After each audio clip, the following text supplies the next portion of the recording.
All right. Assalamu alaikum. Can you both hear me?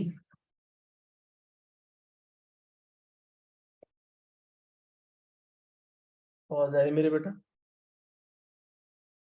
All right. So हमने astronomy and cosmology complete कर लिया है. So what you're going to do now is to complete all of its questions, 6 or 7 of them in this 1 hour class. ठीक है? So जितने भी concepts हमने पढ़े हैं astronomy और cosmology में सबको आज जो है वो यहाँ पे टेस्ट आउट कर लेंगे क्वेश्चंस के थ्रू. और जितने भी रिसेंट पेपर्स में इसके क्वेश्चंस आए हैं वो सारे जो है मैंने एक जगह कर लिए हैं. So सबसे पहले हमारे पास क्या चीज आ रही है? A star has a luminosity of 4.8 times 10 to the power 29 watts. Scientists observing finds that the radiant flux intensity reaching on Earth is this. The term used to describe astronomical object of known luminosity. ये किस चीज की definition है जो part 1 में लिखी हुई है? What is the term used to describe an object of known luminosity? जिस चीज की luminosity पता होती है इसको क्या कहते हैं हम? Standard candle, right? So this is basically आपको डेफिनेशन लिख के दी हुई और आपने टर्म जो है वो रिकॉग्नाइज करना था. डिस्टेंस निकालना है स्टार और अर्थ के बीच में. So this is the formula that will be applicable. Radiant flux intensity जो आप मेजर करते हो that depends on luminosity and distance from the star and this is the formula. Since you know F and L you just need to find out D. तो अब आप यहाँ पे F की वैल्यू डाल दो. कितनी? 2.6 नैनो वॉट्स पर मीटर स्क्वायर है ना. तो नैनो की जगह आ जाएगा 10 की पावर -9. एल क्या है?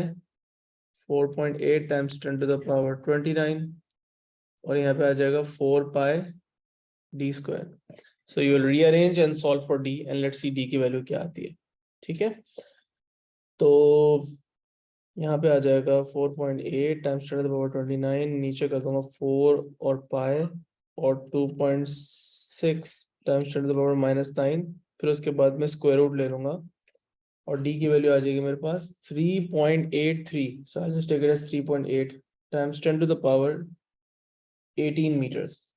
ठीक है, तो ये स्टार और अर्थ के बीच में डिस्टेंस नजर आ गया. अब हम कह रहे हैं सन का सरफेस टेम्परेचर इतना है और लैम्डा मैक्स वो वेवलेंथ जिसपे पीक इंटेंसिटी आती है सन से, सन के लिए, राइट, वो कितनी है? 500 नैनोमीटर. तो सन की जो लैम्डा मैक्स और सरफेस टेम्परेचर की वैल्यू वो आपको बता दी गई है. और कह रहे हैं कि एक स्टार है, एक देयर इज अनदर स्टार, वही स्टार जो ए में है उसकी जो लैम्डा मैक्स की वैल्यू है वो 430 है. ठीक है, और कह रहे हैं कि उसका सरफेस टेम्परेचर जो है वो शो करें कि 6700 केल्विन आना चाहिए. वेल, तो कौन सा लॉ हम यहाँ पे यूज करते हैं? वीएन्स डिस्प्लेसमेंट लॉ यूज करते हैं. और वीएन्स डिस्प्लेसमेंट लॉ कहता है कि आपका जो सरफेस टेम्परेचर है it is inversely proportional to the wavelength at peak intensity. So what I can make is the formula T1 upon T2 is equals to lambda max 2, मतलब जो दूसरा स्टार है, अपॉन लैम्डा मैक्स 1 जो कि हमारा सन है. तो 1 जो है वो हम सन को ले लेते हैं और 2 हमारे उस स्टार को ले लेते हैं जिसका हमने टेम्परेचर निकालना है. तो T1 है कितना? 5800. T2 मुझे फाइंड आउट करना है. लैम्डा मैक्स 2 कितना है? 430 और जो दूसरे स्टार का है, और सन का कितना है? 500. इसको रीअरेंज करेंगे और सॉल्व करेंगे तो क्या आ जाएगा? सो T2 will be 5800 multiply by 500.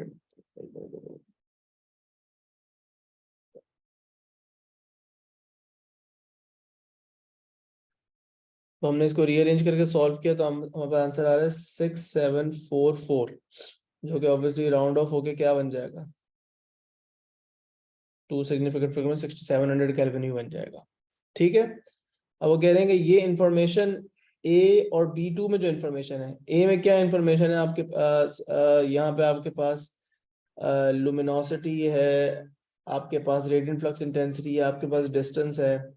B में क्या इंफॉर्मेशन है? सरफेस टेम्परेचर है स्टार का, और स्टार की जो है वो लैम्डा मैक्स की वैल्यू है. वो कह रहे हैं इस इंफॉर्मेशन को यूज करके स्टार का रेडियस निकाल दें. स्टार का रेडियस निकालने के लिए जो आप लॉ यूज करते हो उसे कहते हैं स्टेफान बोल्ट्जमैन लॉ. और उसका फॉर्मूला क्या है? क्या फॉर्मूला है स्टेफान बोल्ट्जमैन लॉ को? L is equals to 4 pi, correct me if I'm wrong, Stefan Boltzmann constant multiply bye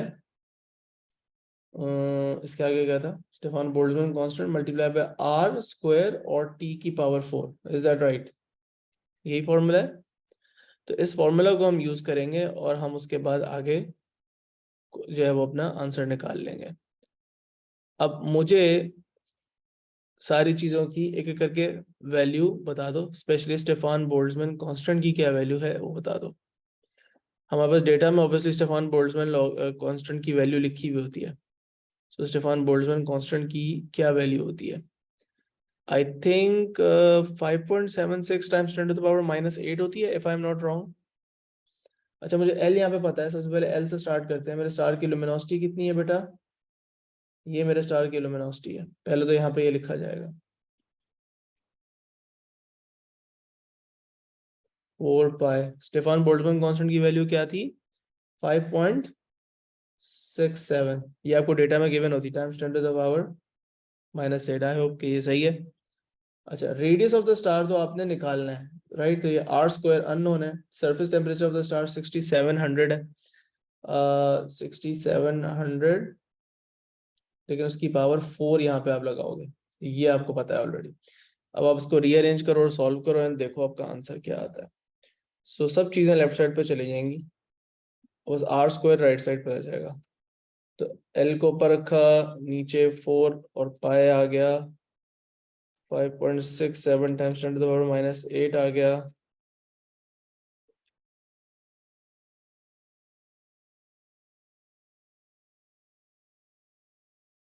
उसके बाद 6700 की पावर 4 आ जाएगा और फिर इसका स्क्वायर रूट ले लेंगे।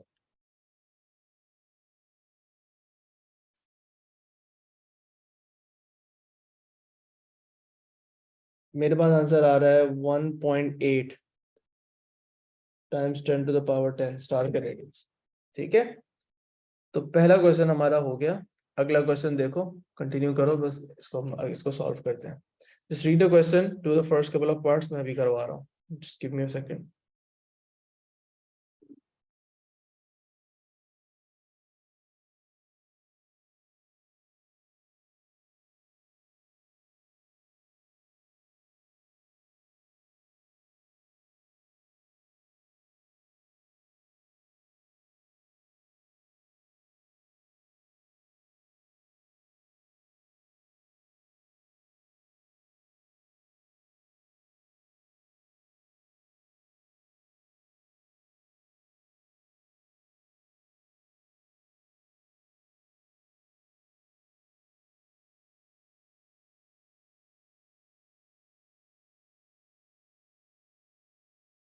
Right, what is meant by luminosity of the star? Star की लुमिनोसिटी क्या होती है?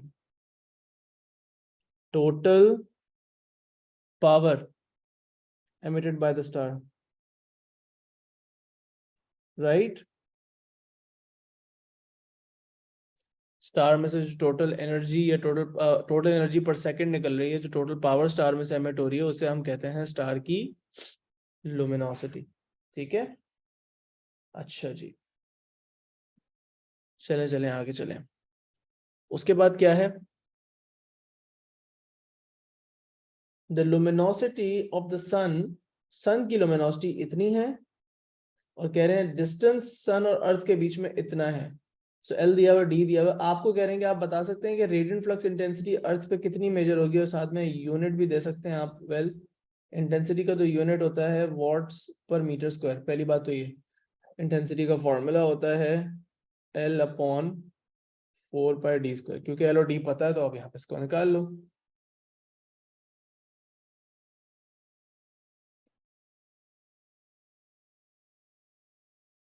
सारे questions answer data 3 significant figures में, तो आंसर भी हम 3 सिग्निफिकेंट फिगर्स में दे देंगे। ठीक है, तो हमारे पास क्या आंसर आ रहा है? हमारे पास आंसर आ रहा है 1340 rounded off to 3 significant figures. Okay, अब कह रहे हैं use the data from B. Data use करें फ्रॉम बी। बी पे क्या डेटा दिया हुआ है? लुमिनोसिटी दी हुई है, डिस्टेंस दिया हुआ है और रेडिएंट फ्लक्स इंटेंसिटी निकाल दी है। कह रहे हैं मास निकाल दें that is converted to energy every second in the sun. Well, energy जो मास में कन्वर्ट होगी, जो मास जो एनर्जी में कन्वर्ट होगा वो सिंपली mc² से निकाला जा सकता है। आपको पता है कि कितनी एनर्जी सन के अंदर रिलीज हो रही है, सन से एक्चुअली एनर्जी जो रिलीज हो रही है वो ये वाली है, हमने ऊपर लिखा ना total power emitted by the star. Mass हम निकालना चाहते हैं और c क्या होता है, speed of light in vacuum, इसका स्क्वायर यहाँ पे आ गया। रीअरेंज एंड सॉल्व, मास की वैल्यू क्या आती है 4.26 times 10 to the power 9, so almost 4 billion kg per second converting into mass. Oh, mass converting into energy. Radius of the sun is this. Show that the temperature of the sun is this. कौन सा law use कर लेंगे हम यहाँ पे Stefan Boltzmann law use कर लेंगे, जो कि आपको बताता है कि लुमिनोसिटी का फॉर्मूला ये है। So since you have all the information, you have L, क्या कहते हैं रेडियस, आपको टेम्परेचर निकाल के दिखाना है कि 5770 आएगा। So 3.83 times 10 to the power 26 watts ये सन की लुमिनोसिटी है, यहाँ आ जाएगी 5.67 टाइम्स 10 to the power -8। ये मेरे पास स्टेफान बोल्ट्जमैन कांस्टेंट है। रेडियस हम यहाँ से क्वेश्चन से यूज करेंगे, इसका स्क्वायर और t की power 4 unknown, just rearrange and solve. तो हमारे पास आंसर राउंड ऑफ करने के बाद 5770 आ जाना चाहिए और आंसर होगा केल्विन में। ठीक है, सो सिंपल फॉर्मूलाज अप्लाई करने पड़ रहे हैं, बहुत ही आसान क्वेश्चंस दे रहे हैं, वो बहुत मुश्किल क्वेश्चन नहीं दे रहे। ठीक है, कोई थ्योरेटिकल क्वेश्चन भी बहुत मुश्किल नहीं आ रहा है। वो कह रहे हैं lambda max, so wavelength at peak intensity from the sun is this, which is basically 500 nanometer, and the surface temperature serious का ये है। सन का आपको पता है कितना है, सन का आपने सरफेस टेम्परेचर अभी ऊपर निकाल के दिखाया 5770 केल्विन है। कह रहे हैं कि determine the wavelength, wavelength determine करे लैम्डा मैक्स सीरियस की। तो वही क्वेश्चन, वही आपका फॉर्मूला यूज हो जाएगा, क्या T1/T2 is equal to lambda max Wien's displacement law. Basically हम यहाँ पे यूज कर रहे हैं कि लैम्डा मैक्स और टी जो होते हैं सरफेस टेम्परेचर वो एक दूसरे से इनवर्सली प्रोपोर्शनल है। So just insert the values and you'll get your answer. सन का टेम्परेचर यहाँ डाल देते हैं, सीरियस का यहाँ डाल देते हैं। सीरियस का टेम्परेचर क्योंकि ज्यादा है तो उसकी वेवलेंथ शॉर्ट आनी चाहिए। सीरियस की वेवलेंथ ये वाली होगी लैम्डा मैक्स 2 वाली, क्योंकि उसका टेम्परेचर T2 पे डाला था। और सन की जो वेवलेंथ है वो है जी 5.00 टाइम्स 10 to the power -7। अब क्योंकि मीटर में वेवलेंथ डाली तो आएगी भी मीटर में, तो मीटर में हमारे पास जो वेवलेंथ आ रही है वो आ रही है 2.90 टाइम्स 10 to the power -7। तो शॉर्टर वेवलेंथ इसलिए आ रही है क्योंकि टेम्परेचर ज्यादा था।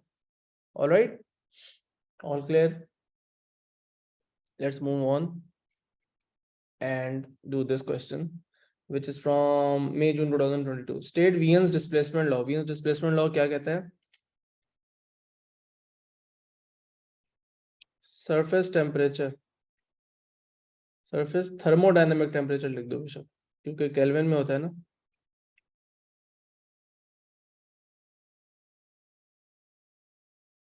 Of a star is inversely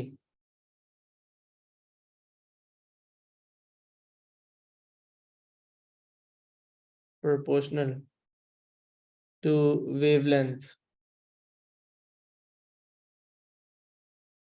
at peak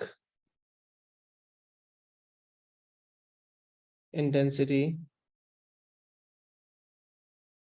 emitted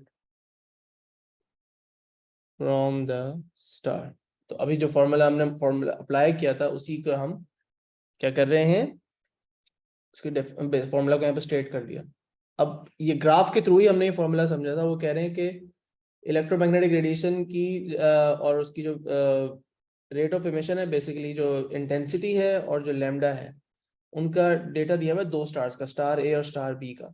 star ए का जो सरफेस टेम्परेचर है वो इतना है, ठीक है। यहाँ ग्राफ में नहीं लिखा हुआ, ग्राफ पे तो उसका आपको पीक इंटेंसिटी मिलेगी। सरफेस टेम्परेचर आपने डिटरमिन करना है स्टार बी का, तो वही फॉर्मूला अप्लाई होगा T2 T1 upon T2 is equals to lambda max 2 upon lambda max 1। अब ये देखो कि तुम्हें ऊपर से क्या डेटा मिल रहा है, ऊपर से तुम्हें lambda max का डेटा मिल रहा है स्टार ए का। सबसे पहले तो ये तुम्हारा lambda max 1 है और ये कितना है स्टार ए का तुम्हें जो डेटा मिल रहा है, और ये कितना है बेटा 0.5 माइक्रोमीटर्स है, तो 10 की पावर -6। ये एक सेकंड लिखनी नहीं है अभी, पहले स्टार ए का टेम्परेचर लिखेंगे T1 की जगह पे, कितना आएगा 5800। T2 का सरफेस टेम्परेचर तो तुम्हें निकालना है। अब दूसरा जो स्टार है स्टार बी, उसका जो peak wavelength at peak intensity है वो कितना है, ये है। सो दूसरे स्टार की वैल्यू ये कितनी आ रही है बेटा 0.5 के बाद ये कितना है 0.6 0.7, तो ये 0.65 है 0.65। तो यहाँ पे आ जाएगा 0.65 टाइम्स 10 टू द पावर -6, क्योंकि माइक्रोमीटर है। और स्टार हमारे पास जो पहला वाला है उसकी 0.5 टाइम्स 10 टू द पावर -6। अब आप इसको रीअरेंज करें और सॉल्व करें तो आपके पास क्या आंसर आता है। What do you get when you rearrange and solve this? इसको वर्कआउट करते हैं कैलकुलेटर से। तो हमारे पास ये 10 की पावर -6, 10 की पावर -6 तो वैसे ही कैंसिल आउट हो जाएगी। T2 को सब्जेक्ट बनाओ, सॉल्व करो, और तुम्हारे पास राउंड ऑफ करके 2 सिग्निफिकेंट फिगर्स में आंसर आ रहा है 4500 केल्विन। ठीक है, तो वही वेन्स डिस्प्लेसमेंट लॉ यूज किया, बट अब आपको समझ में भी आ गई कि अब पीक इंटेंसिटी पे जो वेवलेंथ होती है वो होती क्या है। ये इंटेंसिटी है, जहां पीक इंटेंसिटी की वैल्यू आ रही है उस पे जो वेवलेंथ है वो उसे कहते हैं लैम्डा मैक्स। तो ये एक स्टार की, ये दूसरे स्टार की, इस स्टार का सरफेस टेम्परेचर लो है, इस स्टार का सरफेस टेम्परेचर हाई है। और इस तरह का ग्राफ स्केच करने वाला क्वेश्चन भी आ सकता है कि एक अगर हाई टेम्परेचर का स्टार का ग्राफ दिया हुआ है तो लो टेम्परेचर का स्टार वो आपसे ग्राफ स्टार का अगर वो आपसे ग्राफ स्केच करवाएं तो आपको स्केच करना आना चाहिए। सेम शेप बनेगी लेकिन पीक थोड़ी सी राइट पे शिफ्ट होगी और पूरा ग्राफ उसके नीचे एग्जिस्ट करेगा। ठीक है, तो ये बातें हैं जो आप अप्लाई कर सकते हो। Star B appears less bright than A when viewed from the Earth, suggest with a reason how else the physical appearance of star B compares with star A।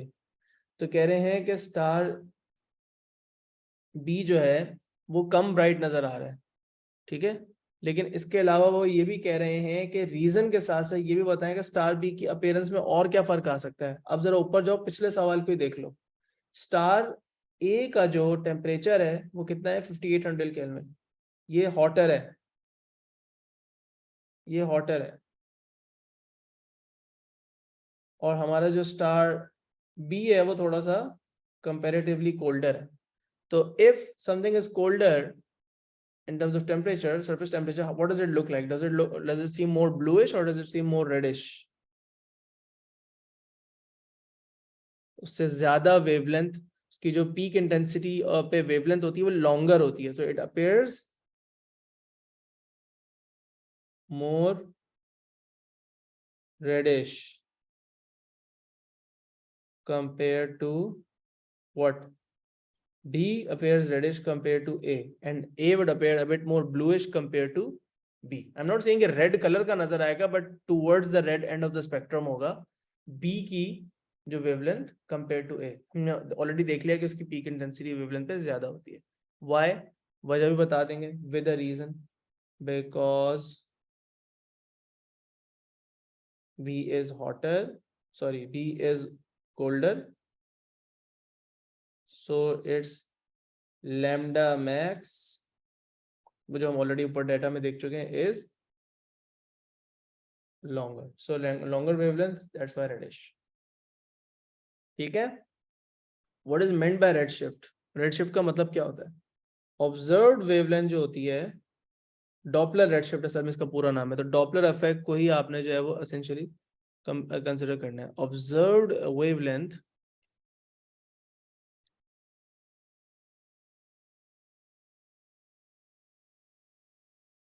Of a spectral line. Spectral line लिखो या ना लिखो इतना important नहीं, but हमने देखा था कि हम स्पेक्ट्रल लाइंस की वेवलेंथ को कंपेयर करते हैं। Observed wavelength of a spectral line from a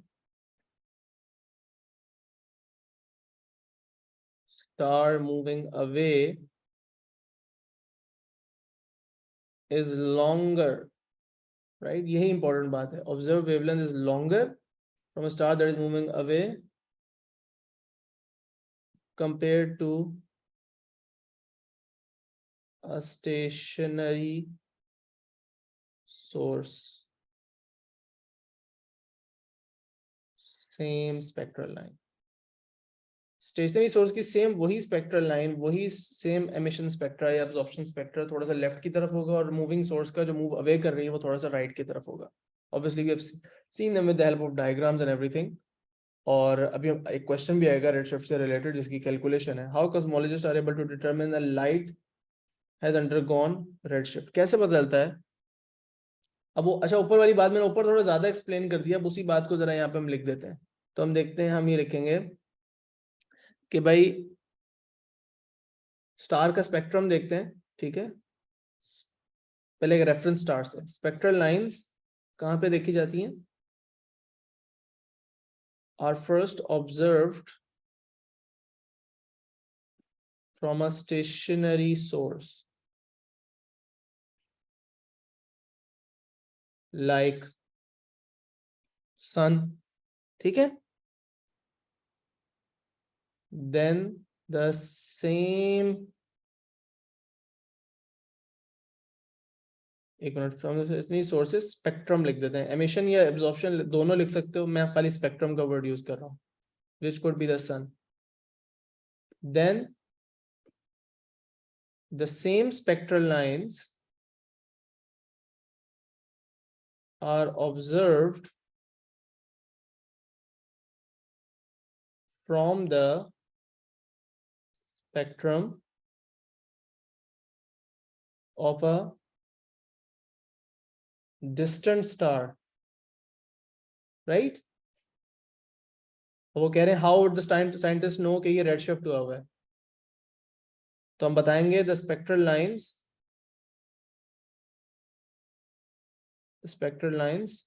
would be shifted towards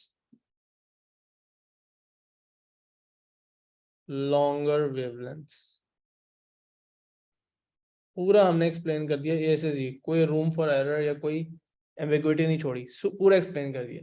तो अब सन से कंपेयर करो या किसी और लैब में स्टेशनरी सोर्स से कंपेयर करो, और सेम गैस का जो स्टार के अंदर मौजूद है उसी तरह के स्टार का सेम एमिशन या एब्जॉर्प्शन स्पेक्ट्रा दोबारा से ऑब्जर्व करो फ्रॉम अ डिस्टेंट स्टार, और उसकी स्पेक्ट्रल लाइंस सेम होंगी लेकिन slightly shifted to the right होंगी लॉन्गर वेवलेंथ पे. This is what you call Doppler redshift. What is Hubble's law? Hubble's law क्या है बेटा? आपको पता है कि स्टार्स या गैलेक्सीज जितनी भी हैं सारी उस पर रेडशिफ्ट नजर आता है, लेकिन हबल्स लॉ ये कहता है कि जितना ज्यादा दूर है कोई स्टार उसका रेडशिफ्ट उतना ही ज्यादा होता है, राइट? और जितना ज्यादा रेडशिफ्ट होता है इसका मतलब वो उतनी ज्यादा स्पीड से आपसे दूर जा रहा है. तो हम ये बताएंगे कि स्पीड ऑफ, हम रिसेशन कहते हैं ना, speed of recession is what is directly proportional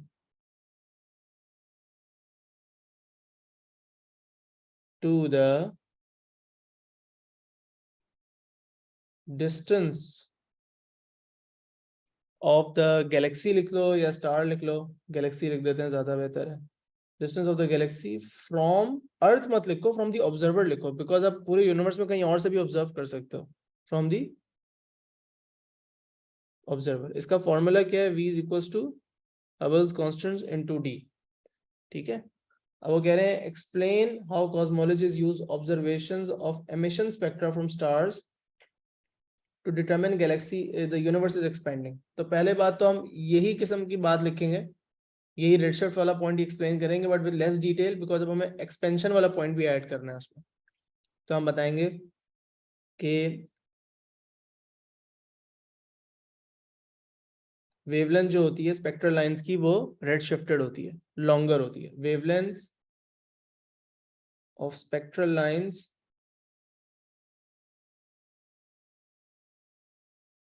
from distant galaxies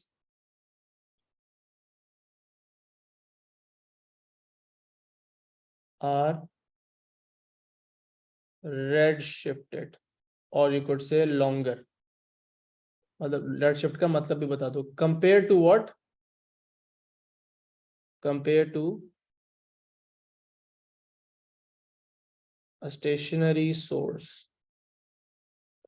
This means distant galaxies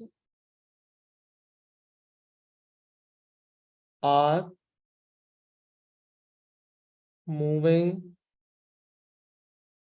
away from each other, therefore universe is expanding. ठीक है? Moving away from us obviously, क्योंकि हम observe कर रहे हैं, लेकिन आप कहीं और से भी ऑब्जर्व करोगे तो वो सारी आपको रेड शिफ्ट ही नजर आएंगी। इसका मतलब everything is moving away from each other, and any if you go to any other galaxy and do the same observation, you will still see red shift. So everything is moving apart from each other, which basically means कि universe पूरा का पूरा expand कर रहा है। Then how Hubble's law and the idea of expansion of the universe leads to Big Bang theory and the origin of the universe. So Hubble's law और expansion of the universe को combine करें और उससे बताएं कि इससे Big Bang theory का idea कैसे आया। ठीक है, तो वो जो कल लॉजिक हम डिस्कस कर रहे थे towards the end of the chapter, उसको हमने बताना है। तो सबसे पहले तो हम बताएंगे कि all galaxies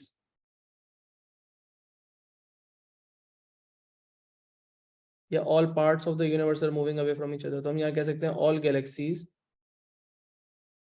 are moving away from each other। ठीक है, ये तो एक्सपेंशन वाली बात होगी। ठीक है, हबल्स लॉ को फिर यहाँ पे ऐड करो। The more distant the Galaxy the faster it is receding or moving away from us, right? So जितना ज्यादा दूर है गैलेक्सी, हबल्स लॉ ये कहता है कि उतना ही ज्यादा स्पीड से वो दूर जा रहा है। ये आपने हबल्स लॉ यहाँ पे अप्लाई कर दिया, h नॉट इज कांस्टेंट। अब इसका मतलब ये हुआ कि at one point this means if everything is moving away, तो उनको आप रिवर्स में प्ले करो तो then everything must be coming close together, तो they must have been moving away from the same point, away from each other. So this means at one point in time,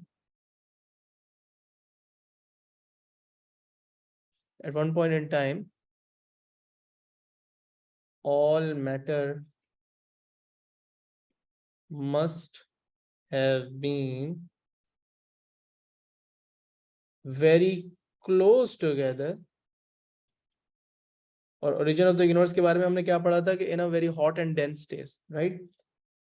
In a very hot and dense state। dense तो लाजमी लिख देना, hot का फिर भी ना भी लिखो तो कोई मसला नहीं। ठीक है जी, ओके,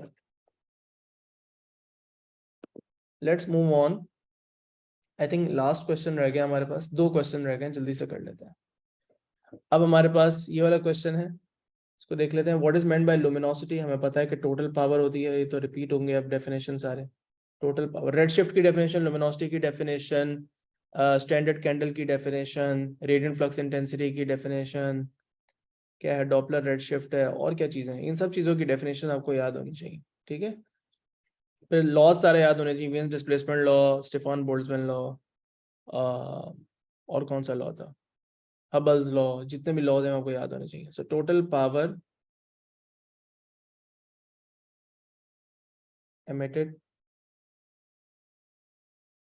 by a star। आगे चलते हैं। एक स्टार है जिसका डिस्टेंस अर्थ से इतना है और लुमिनोसिटी इतनी है, सरफेस टेम्परेचर इतना है, रेडियंट फ्लक्स इंटेंसिटी ऑब्जर्व अर्थ पे बता दें और यूनिट बता दें। यूनिट तो आपको पता है कि रेडियंट फ्लक्स इंटेंसिटी का वॉट्स पर मीटर स्क्वायर होगा, उसके बाद आप उसका फॉर्मूला लगा दें।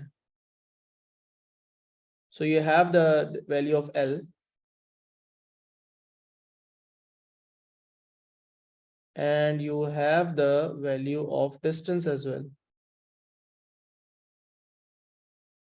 स्क्वायर करना नहीं बोलो और इसको अप्लाई करो और आपके पास क्या आंसर आता है चेक करके बताओ।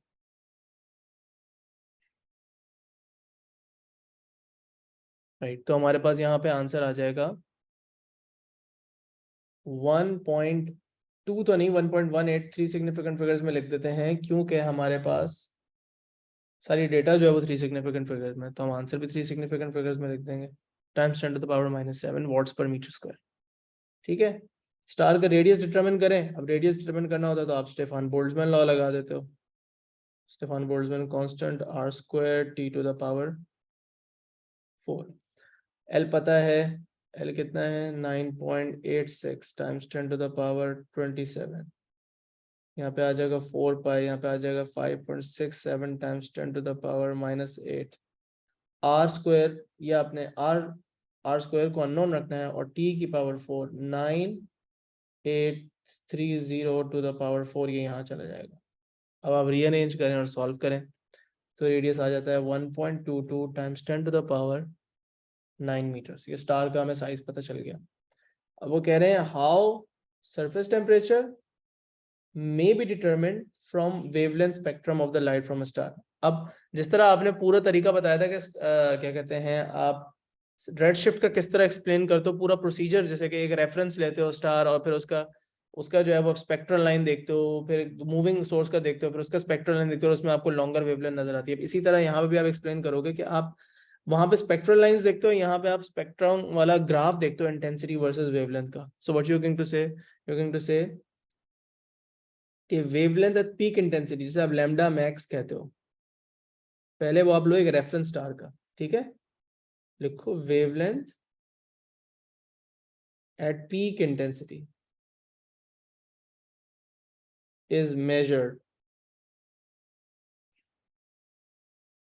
for a star of known surface temperature, which could that be?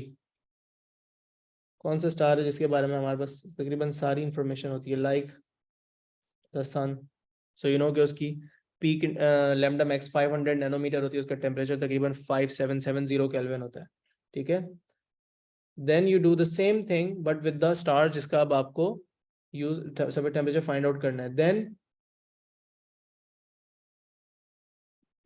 wavelength at peak intensity is measured for the, या सब टेलीस्कोप से कर लेते हो, ठीक है, for the star of unknown temperature.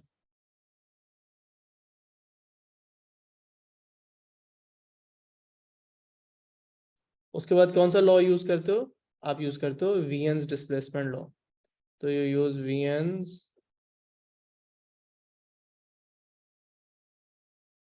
Displacement law, और बेशक लॉ लिख दो कि surface temperature inversely proportional to lambda max होता है to determine surface temperature of this unknown star. Step by step सारा प्रोसीजर बता दिया। तकरीबन 4 या 5 दफा आज हमने क्वेश्चंस के अंदर उसको न्यूमेरिकली सॉल्व भी करके देख लिया। So I hope you understand the procedure. Last question, what are you shown? You are basically shown an emission spectrum of hydrogen gas from a laboratory on Earth. So ये stationary source का emission spectrum है. This will be used as a reference.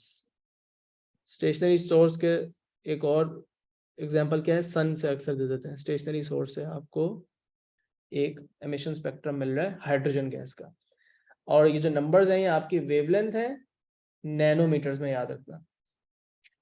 अब कह रहे हैं explain how the emission spectrum provides evidence for the existence of discrete energy levels in the hydrogen atom. बेटा ये quantum का सवाल है और अभी टाइम शॉर्ट है, तो मेरा नहीं ख्याल है कि मुझे अभी क्वांटम वाले पार्ट जो है उसके ऊपर घुसना चाहिए। ये वाला पार्ट क्वांटम फिजिक्स का है and it's a very repetitive question. इसका हम जब हम क्वांटम के क्वेश्चंस कर रहे थे तो बहुत दफ़ा आंसर जो है इसका दे चुके हैं, कि आपको नज़र आ रहा है कि जल्दी जल्दी से बता देता हूँ कि जो आपको फोटॉन्स स्पेसिफिक वेवलेंथ्स पे नज़र आ रहे हैं, और फोटॉन्स की जो वेवलेंथ्स हैं they correspond to specific energies of the photons, और फोटॉन्स की जो एनर्जी होती है वो जिस एनर्जी का फोटोन एमिट होता है वो डिपेंड करता है कि जो इलेक्ट्रॉन ने एटम के अंदर जो एनर्जी ट्रांजिशन की है उन दोनों एनर्जी लेवल्स का डिफरेंस क्या है। सो वो क्योंकि एनर्जी लेवल्स डिस्क्रीट हैं इसलिए फोटॉन्स की वेवलेंथ भी डिस्क्रीट आई हैं, या कह लो क्योंकि फोटॉन्स की वेवलेंथ डिस्क्रीट आई हैं तो इसलिए इलेक्ट्रॉन्स के एनर्जी लेवल्स भी एटम्स में डिस्क्रीट ही होंगे. सही है. So that's the logic. And because we have written this so many times in quantum physics, so I'm just not writing it down over here since we just are focusing on space physics. अच्छा, अब वो क्या कर रहे हैं आपसे माशाल्लाह पूरा क्वेश्चन जो है ना वो क्वांटम का सॉल्व भी करवा रहे हैं. क्या है यार. सो वो कह रहे हैं, ये मुझे लग रहा है हमने किसी ईयरली में भी किया था. सो एनर्जी लेवल्स आपको दिखाए हुए हैं हाइड्रोजन एटम के. ठीक है. और आपको इलेक्ट्रॉन वोल्ट्स में एनर्जी लेवल्स दिखाए हुए हैं. और एक एनर्जी लेवल एक्स जो है उसकी वैल्यू नहीं बताई हुई. कह रहे हैं कि एक्स की वैल्यू आप शो करें कि -1.51 इलेक्ट्रॉन वोल्ट्स आएगी. और वो किस तरह शो करनी है, इस एमिशन स्पेक्ट्रम को देख के शो करनी है. ठीक है. ओके. अब वो ये कह रहे हैं कि ये जितनी भी आपको वेवलेंथ दिखा रहे हैं ना हम, जितनी भी एनर्जी लेवल्स दिखा रहे हैं, ये है the wavelength in the 9.1, the wavelength of figure 9.1 relate to the transitions to -3.4 level. मतलब कि ये जितनी भी आपको वेवलेंथ नजर आ रही हैं ये सारी वो ट्रांजिशंस हैं जो यहाँ पे आके एंड हो रही हैं. तो ये सारी ट्रांजिशंस हैं जिनकी वेवलेंथ ऊपर बनी हुई है. मैं सारी ट्रांजिशंस यहाँ ड्रॉ कर लेता हूँ. एक ये वाली है, सबसे लंबी ट्रांजिशन ये वाली है, उससे फिर छोटी ट्रांजिशन ये वाली है. उन्होंने कहा just read the question carefully, they have said energy level transitions to -3.4 और ये एनर्जी लेवल की ट्रांजिशन ये वाली है. अब ये जो एनर्जी लेवल की ट्रांजिशन है, this is the smallest energy difference. This is the smallest energy difference. तो इससे बात ये निकलती है कि ऊपर जो वेवलेंथ है वो इसमें कौन सी वाली होगी, सबसे लॉन्गेस्ट वेवलेंथ का फोटोन होगा. कौन सा वाला, 658 नैनोमीटर वाला. 658 नैनोमीटर की वेवलेंथ वाला फोटोन जो है वो यहाँ पे आएगा. ठीक है. अब 658 नैनोमीटर की जो वेवलेंथ है, एक मिनट, 658 नैनोमीटर की जो वेवलेंथ वाला फोटोन है उसके लिए हम कैसे करते थे, हम कहते थे कि एनर्जी लेवल का जो डिफरेंस होता है वो hc/λ के बराबर होता है. राइट. अब एनर्जी का जो डिफरेंस है वो हमें निकालना है. प्लैंक कांस्टेंट की वैल्यू हमें पता है, स्पीड ऑफ लाइट की वैल्यू हमें पता है, और वेवलेंथ हमने 658 नैनोमीटर्स यहाँ पे डाल दी. तो जब ये सारी वैल्यूज में डाल देता हूं तो मेरे पास जो एनर्जी आती है वो आएगी जूल्स में. और जूल्स में एनर्जी क्या आएगी जल्दी से निकाल लेते हैं. 6.63 टाइम्स 10⁻³ मल्टीप्लाई बाय 3 टाइम्स 10⁻8. ठीक है. और नीचे आ जाएगा 658 टाइम्स 10⁻⁹. जूल्स में एनर्जी आती है 3.022 टाइम्स 10⁻⁻19. इसको मैं डिवाइड बाय करूंगा 1.6 times 10⁻⁻19. Why am I doing that, because मैं इसको इलेक्ट्रॉन वोल्ट्स में कन्वर्ट कर रहा हूँ और मैं बस इलेक्ट्रॉन वोल्ट्स में एनर्जी आ जाएगी कितनी, 1.89 इलेक्ट्रॉन वोल्ट्स. अब ये है एनर्जी डिफरेंस. इन दोनों का जो एनर्जी डिफरेंस है यहां से लेके यहां तक वो 1.89 का है. तो इसमें से 1.89 अगर माइनस कर दो तो x की वैल्यू आ जानी चाहिए. तो x should be equal to 3.400 minus 1.889. 3 decimal place तक मैं वैल्यू ले लेता हूँ. यहाँ पे भी 889 लिख देता हूँ क्योंकि वहां पे भी सारी वैल्यू 3 डेसिमल प्लेस में. तो 3.4 माइनस ये किया तो मेरे पास आ रहा है एग्जैक्ट 1.51 इलेक्ट्रॉन वोल्ट्स इसकी वैल्यू, जो कि मुझे शो करनी थी. यही बात समझ में आ गई. तो ये तो क्वांटम का सवाल चल रहा था अभी तक. ठीक है. एक मिनट रुको.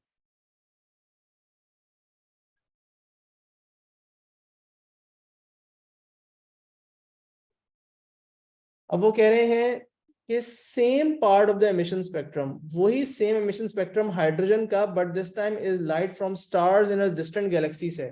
तो ये वही एमिशन स्पेक्ट्रम है लेकिन अब ये स्टेशन वो उस लेबोरेटरी से नहीं आ रहा, ये डिस्टेंट स्टार से जो है एमिशन स्पेक्ट्रा लिया गया है. अब पैटर्न सेम है, as you can see same pattern उन्होंने आपको पॉइंट आउट कर दिया बट डिफरेंट वेवलेंथ्स. तकरीबन वही 3 लाइनें करीब करीब है, फिर एक लाइन दूर जाके. कह रहे नेम ऑफ द फिनोमेना बता दें जिससे ये चेंज इन वेवलेंथ्स आ रही है. ये नेम ऑफ द फिनोमेना क्या होता है? Doppler redshift. सारी की सारी जो वेवलेंथ्स हैं वो वेवलेंथ्स लॉन्गर है। चेक करो, 411 की जगह आपको नजर आ रही है 429, 435 की जगह आपको नजर आ रही है 454, और 488 की जगह आपको नजर आ रही है 509, और 458 की जगह आपको नजर आ रही है 658 की जगह आपको नजर आ रही है 686। सो सारी वेवलेंथ्स लॉन्गर है टुवर्ड्स द रेड शिफ्ट हुई हुई है, तो हम उसे रेड शिफ्ट कहते हैं। मुस्कान, अगर आप अब अगले पार्ट की बात कर रही हो जो अभी हम करेंगे सॉल्व, तो उसमें हाँ रेशियो मेथड ही यूज होता है ना। डेल्टा, वो जो डॉपलर शिफ्ट का फॉर्मूला है वो है ही ratio. What is this phenomena shows about the motion of the galaxy? It is moving away from the observer.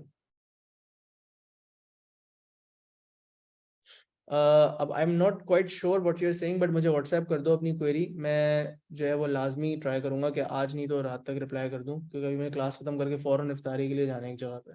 ठीक है, बट इसीलिए मैं ज़रा थोड़ा जल्दी जल्दी भी आज क्वेश्चन सॉल्व करूँ ताकि टाइम से ख़त्म हो जाए। But I still want to do the whole file. I think हम लास्ट पार्ट पे हैं। Use one of the lines, so you use whatever the lines and the corresponding lines in 9.3। तो ऊपर 9.1 पे जाएं, पहले फिगर पे, पहले वाले स्पेक्ट्रम में उसमें से कोई एक लाइन चूज करें और उसी की करस्पॉन्डिंग लाइन 9.3 से चूज करें, जैसे कि मैंने आपको तरीका बताया था। और उससे आपने डिटरमिन क्या करना है? Speed of the galaxy observe करनी है। बेटा फॉर्मूला क्या पढ़ा था? Delta lambda upon lambda is equal to speed of the galaxy upon C. तो v आपने डिटरमिन करना है, यही डिटरमिन करना है। डेल्टा लैम्डा कोई भी लाइन अपनी मर्जी की चूज कर लो। हम ये 658 वाली लाइन से काम कर रहे थे, इसको उठा लेते हैं यार, लेकिन आप कोई सी भी लाइन उठा सकते हो। सबसे आंसर थोड़ा थोड़ा डिफरेंट आएगा, but as long as your calculation is correct आपका क्वेश्चन सही होगा। तो 658 यहाँ से उठा लेते हैं और उसकी करस्पॉन्डिंग लाइन 686 यहाँ से उठा लेते हैं। तो इनसे जब डेल्टा लैम्डा निकालना होगा तो माइनस करेंगे ना, 686 माइनस 658। नीचे आपने स्टेशनरी सोर्स वाली लेनी होती है विच इज 658। अगर कभी भूल जाओ कौन सी वाली लेनी है, नीचे हमेशा स्टेशनरी सोर्स वाली लेनी होती है बेटा। v आपको निकालना है और ये होता है speed of light in vacuum. तो एसेंशियली आप यहाँ से v निकाल लोगे और v की वैल्यू इन लाइंस के साथ अगर हम निकालें तो ऊपर डेल्टा लैम्डा 28 आता है, और 28 के साथ ये जो आंसर आ रहा है वो 1.3 आ रहा है टाइम्स 10 टू द पावर 7। तो ये है उस गैलेक्सी की स्पीड। इस तरह के हमने आई थिंक कल 3 या 4 क्वेश्चंस किए थे, तो you should be good with this, right. चलें आगे। The galaxy in B is known to be a distance this from earth. Okay, use your answer in b part 3। b part 3 में हमें Galaxy की speed पता लगी है और हमें निकालना है हबल कांस्टेंट की वैल्यू। वेल, तो पहले हबल्स लॉ लिखेंगे। हबल्स लॉ है speed into हबल्स constant into distance. Distance आपको बता दिया, स्पीड आपने ऊपर निकाली हुई, हबल्स कांस्टेंट निकाल लो। Speed 1.3 times 10 to the power 7, Hubble constant को अननोन रखा, डिस्टेंस वो कह रहे हैं 5.7 टाइम्स 10 टू द पावर 24 रख लें। इन दोनों को डिवाइड किया, हबल कांस्टेंट की वैल्यू वही रफली जो हमने पढ़ी हुई है वही आती है 2.3 टाइम्स 10 टू द पावर -18 पर सेकेंड। That's it. सो अब हमने सारा स्पेस फिजिक्स जो है वो with past paper questions and everything cover कर लिया। And I think these questions cover almost every part of the chapter। I don't think कोई ऐसा हिस्सा रह गया चैप्टर का जो नहीं टेस्ट आउट हुआ। बट यही क्वेश्चन जाहिर सी बात है थोड़े से और मुश्किल बना के आ सकते हैं। Initially the questions were really easy, you can C, but जैसे जब हम रीसेंट पेपर्स की तरफ आ रहे हैं तो क्वेश्चन ये वाला उन्होंने तो वो रेड शिफ्ट वाला पूरा क्वांटम से रिलेट करके किया। सो ये आप एक्सपेक्ट कर सकते हो कि पूरा क्वांटम के चैप्टर के साथ कंबाइन होकर आ जाएगा क्वेश्चन। ठीक है, चलें जी, see you in the next class. अल्लाह हाफिज़।